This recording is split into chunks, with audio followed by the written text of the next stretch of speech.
Yeah, so early detection and timing is really important. Again, any invasive carrot species, that's where Duracore is really going to stand out. I'm seeing a ton of Queen's Angeles. So I've never seen poison hemlock or Queen's Angeles until last year, and actually my folks have it on their ranch in Montana, so it's made it quite a ways far west. And that's what I was saying, is this picture is actually from when they sprayed Milestone 2,4-D. Milestone alone was okay on it, but 2,4-D selected for it. And they're seeing pastures like this in Iowa and around here, where it's just, these wild carrot species have just really taken off, and you can't get control of them. So again, early detection, pay attention to where those areas are, spray early, and go back often to try to get control. Because it really can cause muscle tremors, convulsions, dilated pupils, and on some species of livestock, it can cause death within a few hours. So it's definitely something to be aware of. Any more thoughts on these species or what you all are doing to control them today?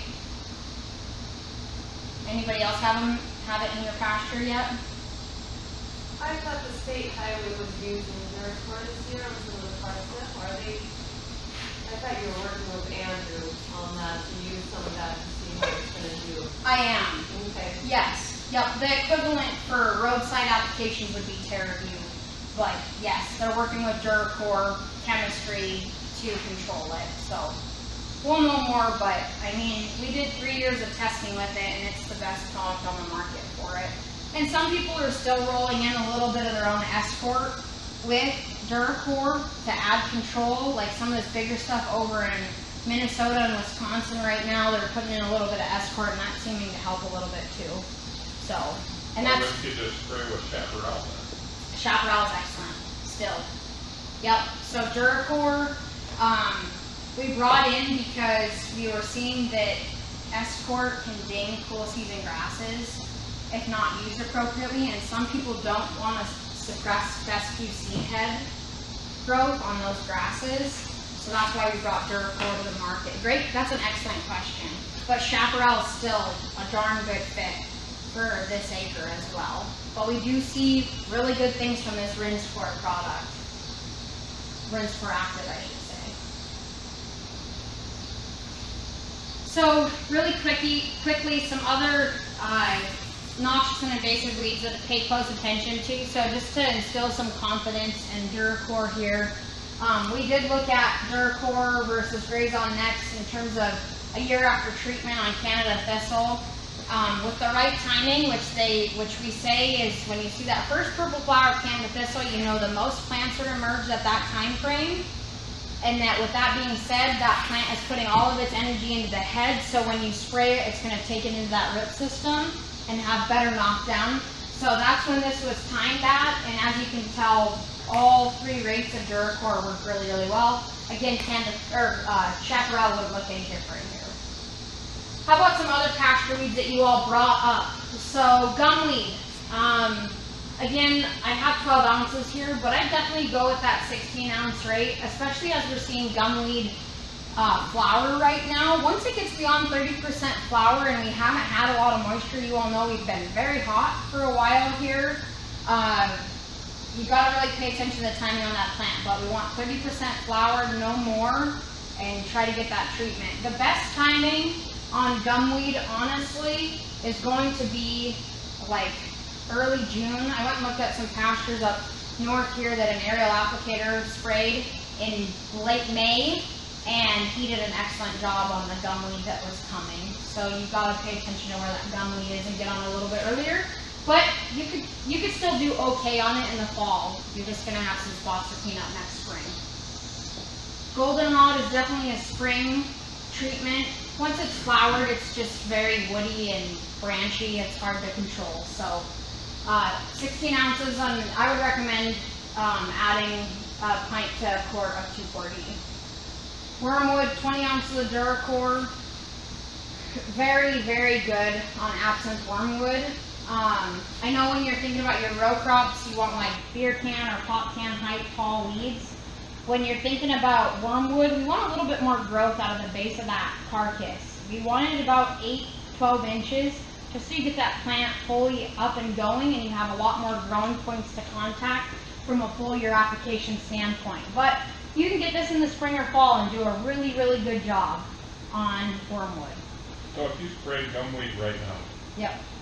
from that aerial deal, because we couldn't get plain thin for the longest time because of beans, would we have any suppression on the seed that's being formed right now from those flowers for next year? Yes, you would. Any plant that is beyond that, probably that 30-40% flowering though, you might have seeds for next year in the spring. But you would get suppression on that seed head this But fall. would we affect the germination of those gumweed seeds that are going to be on the ground? I mean, There's no true science to like seed head suppression. I mean, these products have residual, but like a true science to say that it's going to control those seeds that have already formed is, that's a take it or leave it, you know, a dozen to a dozen.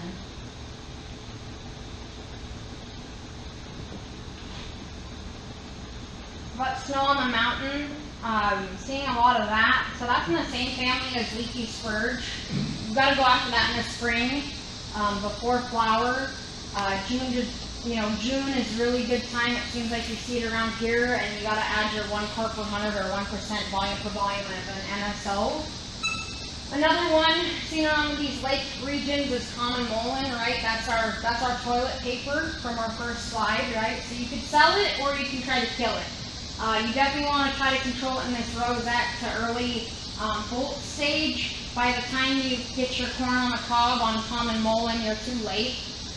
It's already gone to seed, and this little bugger is very persistent in the soils for a long, long time. June to September, you can get excellent control. By ground, we're asking for 20 gallons per acre of water. By air, we hope that we can pray to those guys and ask them for 5. Ask them for more water, the better coverage they're going to get. As you can see, water droplets love to sit on those velvet leaves. Great toilet paper, right? So, just keep that in mind. Again, you brought up a good point. Chaparral is still a darn good product for this. We've just been really happy with what we've seen with Duracore, as can be seen here. so At if the right we're time. competing with chaparral, will that get chaparral cheaper? So what would be cheapest is to just mix your own chaparral. Is to take Duracore and add in your 1/2 ounce of Escort on your own. That's the cheapest way to get chaparral. Most cost effective, yeah. So, I don't know what we're going to do with chaparral yet. I'll know next week, so we'll exchange business cards and I'll call you after I have my meeting next week. I'll be on conference calls for 8 hours, so if you want to come down and buy dinner afterwards, we'll take you up on it. Yeah, so I don't know what we're going to do with chaparral yet. We haven't really heard, but I've got a lot of people that mix their own, and it works awesome. So you all are familiar with Grazon Next. Great residual control, no different than Duracore. Still recommending that quart rate. A lot of people are saying, well, they're getting rid of Grazon Next. We're not getting rid of Grazon Next. We're just not going to focus on it as much.